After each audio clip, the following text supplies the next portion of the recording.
नमस्कार दोस्तों, BH07 channel में आप सभी का स्वागत है। तो दोस्तों, बिहार की कई सारी नदियां अभी भी अपने उफान पर है और हर साल की तरह इस साल भी काफी तबाही मचा रही है।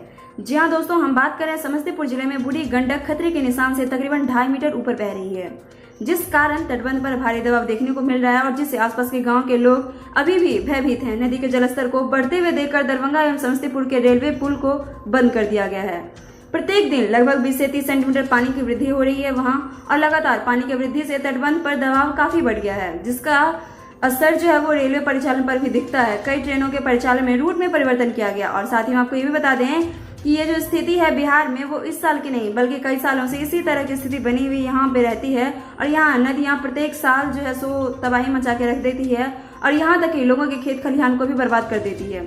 और इसके साथ ही लोग ऊंचे स्थान पर आने के लिए मजबूर हो जाते हैं। बाहर से तमाम अपडेट के लिए आप हमारे चैनल के साथ बने रहें और सबसे जरूरी बात सब्सक्राइब करना बिल्कुल भी ना भूलें, ताकि हर अपडेट समय के साथ हम आप तक पहुंचा सकें और आपको सुरक्षित रख सकें। शुक्रिया।